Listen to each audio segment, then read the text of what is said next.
मूर्ख कर रहे हैं कथा वाचन, एक शब्द संस्कृत बोलकर दिखा दें।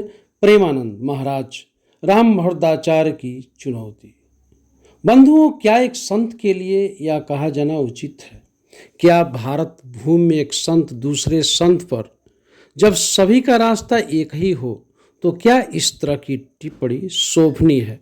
आखिर इस तरह के शब्द एक संत के द्वारा दूसरे संत के लिए बोला जाना उचित है, जबकि स्वयं इस भारत भूमि पर कबीरदास जी ने कहा, मसी कागज वो नहीं, कलम गही नहीं हाथ। उन्होंने कहा कि मैं स्वयं कागज और कलम नहीं छुआ है। ऐसे में हम कबीर को उच्च कोट के दर्जे का संत मानते हैं, उनकी आराधना करते हैं और आदर की दृष्टि से देखते हैं। लक्ष्य होता है एक संत का ईश्वर को प्राप्त करना। ईश्वर की न कोई भाषा है और न ईश्वर की कोई बोली है। ईश्वर केवल करुणा और प्रेम को समझता है। आप क्या कह रहे हैं इस टिप्पणी पर? एक बार और मैं टीवी इंटरव्यू में दिए गए रामभद्राचार्य के बयान को मैं दोहरा रहा हूं।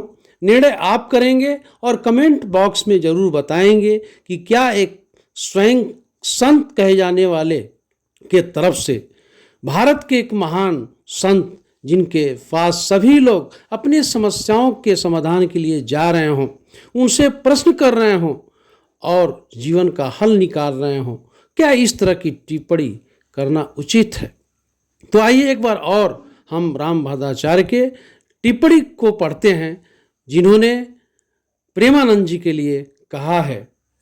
पहले विद्वान लोग ही कथा वाचन किया करते थे, लेकिन आजकल मूर्ख लोग धर्म का ज्ञान दे रहे हैं।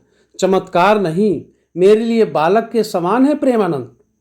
चमत्कार है तो मैं चैलेंज करता हूं कि मेरे सामने प्रेमानंद महाराज एक शब्द संस्कृत बोलकर दिखा दें, या फिर मेरे कहे इस श्लोकों का अर्थ हिंदी में समझा दें। ये कहना है सदगुरु रामभद्राचार्य का प्रेमानंद जी के लिए, जिस प्रेमानंद जी के प्रति पूरे भारत में स्नेह और आदर का भाव है, जो लोगों के जीवन से संबंधित कठिन समस्याओं का निदान कर रहे हैं। स्वयं किसी के लिए प्रवचन कहने का दावा नहीं करते हैं। लोग जो उनसे पूछते हैं, जो जानना चाहते हैं, उसी का जवाब प्रेमानंद जी के द्वारा दिया जाता है। ऐसे में उनका संत की कोटि में बढ़ती हुई जो ख्याति है, क्या किसी को पच नहीं रही है? आखिर में ऐसा क्या हो रहा है भारत भूमि पर कि स्वयं को संत कहा जाने वाला व्यक्ति दूसरे संत पर इस तरह की टिप्पणी करे, जबकि भगवान की भक्ति करते हुए उसे प्राप्त करना ही लक्ष्य है। बीच में न कोई भाषा, न कोई जात, न कोई पद, न संसारिक कोई भौतिक संसाधन। केवल ईश्वर को पाने के लिए उसके प्रति असीम श्रद्धा और भक्ति ही काफ़ी होता है। उसी लक्ष्य को, ईश्वर को पाने के लिए संसार की विभिन्न भाषाओं में बात करने वाले, बोलने वाले भगवान की श्रद्धा भक्ति से आराधना करते हैं कि हम ईश्वर को पाएंगे।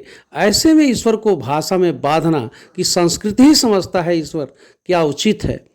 आप स्वयं जो हमारे लोग हैं वो निर्णय करेंगे, टिप्पणी करेंगे कमेंट बॉक्स में कि क्या हम इस तरह का एक दूसरे पर आरोप लगा करके अपनी संस्कृति की रक्षा कर पाएंगे?